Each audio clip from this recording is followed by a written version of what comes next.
Jadi saya ingin menyampaikan bagaimana Adam versi Injil, ya. Versi Injil. Ya. Kalau antum bawa Alkitab, ya, silakan buka kitab Kejadian, ya, ayat 1 dan seterusnya. Ya. Saya bacakan dari Injil, ya. Biar antum tahu betapa indahnya Islam. Antum bisa bandingkan dengan Adam versi Injil alaihissalam. Judulnya manusia jatuh ke dalam dosa. Ayat pertama. Adapun ular ialah yang paling cerdik dari segala binatang di darat yang dijadikan oleh Tuhan Allah. Jadi menurut Injil, hewan paling top siapa? Ular. Yang paling cerdas siapa? Ular. Kalau kita biasanya kancil yang cerdas, ini ular yang paling cerdas.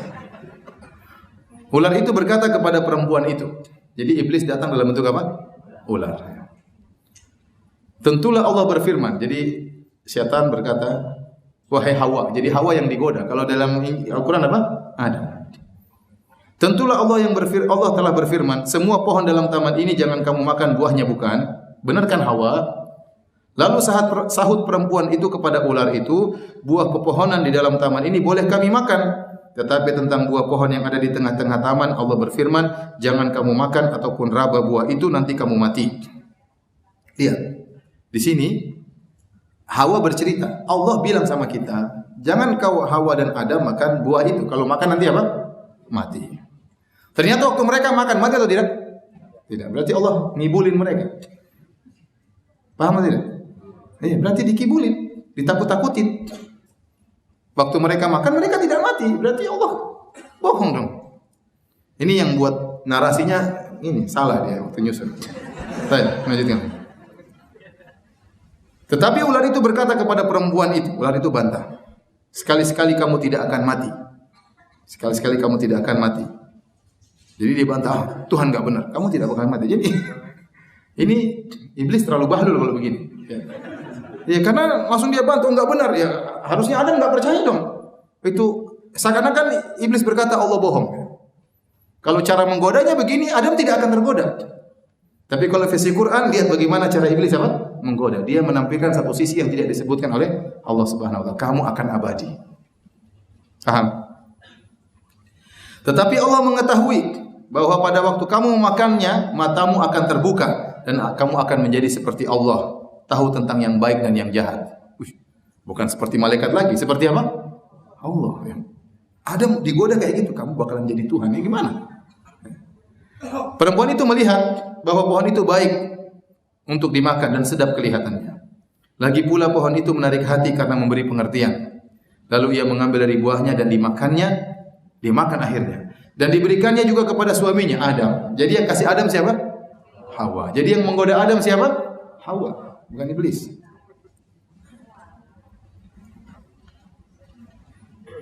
Yang bersama-sama dengan dia dan suaminya pun memakannya. Begitu mudah Adam digoda sama Hawa. Maka terbukalah mata mereka berdua dan mereka tahu bahwa mereka telanjang. Tiba-tiba mereka telanjang. Lalu mereka menyambat daun pohon ara dan membuat cawat. Ketika mereka mendengar bunyi langkah Tuhan Allah, tiba-tiba Allah datang, terdengar bunyi langkahnya. Saya ulangi, ketika mereka mendengar bunyi langkah Tuhan Allah, yang berjalan-jalan dalam taman itu pada waktu hari sejuk. Pada waktu hari sejuk, berarti biasanya enggak sejuk ya. Iya, benar. Kalau dalam Al-Quran, la tahma'u fiha wa la tatha, kau tidak akan pernah panas. Jadi surga itu sejuk terus.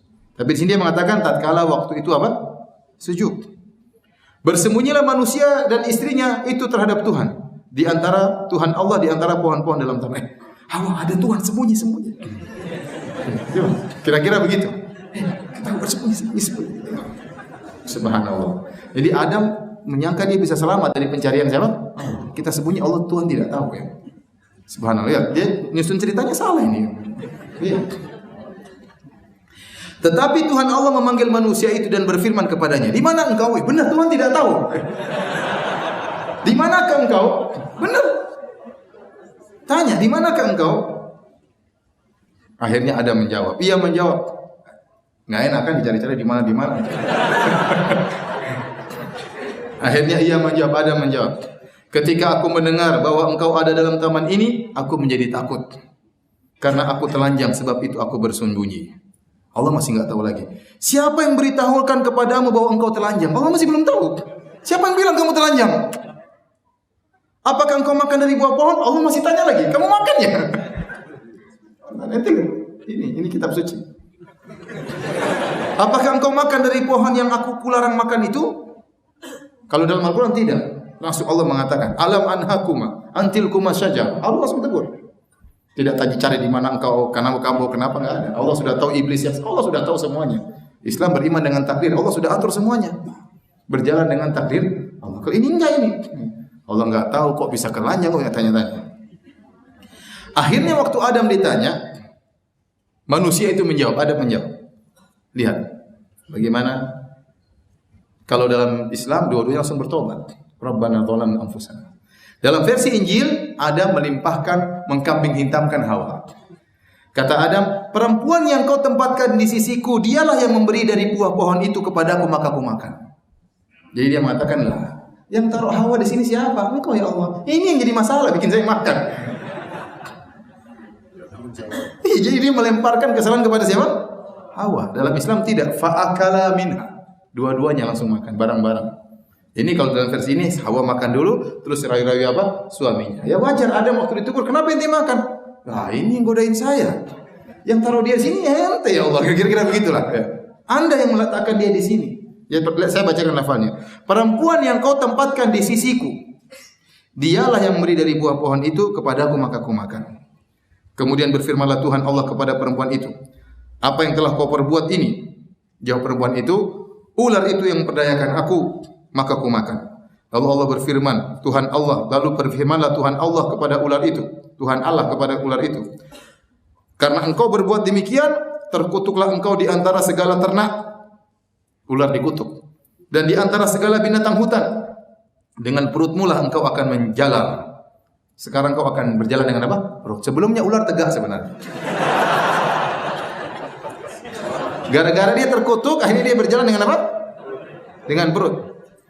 Dan debu tanahlah akan kau makan seumur hidupmu. Aku akan mengadakan permusuhan antara engkau dan perempuan ini. Allah berkutuk terus. Antara keturunanmu dan keturunannya. Jadi ada permusuhan berat antara perempuan dengan apa? Anak Adam dengan ular. Keturunannya akan meremukkan kepalamu. Jadi kata Allah, wahai ular, hati-hati. Keturunan Adam akan meremukkan apa? Kepalamu. Dan engkau akan meremukkan tumitnya. Jadi ini sudah hukuman kepada ular. Sekarang kepada perempuan. Firman-Nya kepada perempuan itu, susah payahmu waktu mengandung akan kubuat sangat banyak. Sebenarnya Hawa tuh kalau melahirkan gampang ya. Namun gara-gara dia makan buah itu dikutuk atau dihukum oleh Allah sehingga kalau melahirkan apa? Susah. Ini khurafatnya mereka. Dengan kesakitan kau akan melahirkan anakmu. Jadi mengandung susah itu semua gara-gara makan buah khuldi. Namun di antara kutukannya atau hukumannya, namun engkau akan birahi kepada suamimu. Alhamdulillah ada kutukan ini. Di antara hukuman kepada Hawa, perempuan jadi nafsu kepada laki-laki. Kalau enggak ada ini repot. Subhanallah. Dan ia akan berkuasa di atasmu. Ya. Dan suamimu akan menguasai engkau ya. Namun engkau akan birahi kepada suamimu dan ia akan berkuasa atasmu. Suami akan berkuasa atasmu. Lalu firman-Nya kepada manusia itu, karena engkau mendengar perkataan istrimu dan makan dari buah pohon yang telah kuperintahkan kepadamu, jangan makan daripadanya, maka terkutuklah tanah karena engkau dengan susah payah engkau akan mencari rezekimu dari tanah seumur hidupmu. Ini yang mirip dengan Al-Quran. Ya, kau akan susah payah hidup di dunia dan seterusnya. Jadi untuk melihat ya, inilah ya indahnya Islam jika antum bandingkan dengan agama mereka ya. Dari kisah Adam ini timbullah khurafat yang berkelanjutan.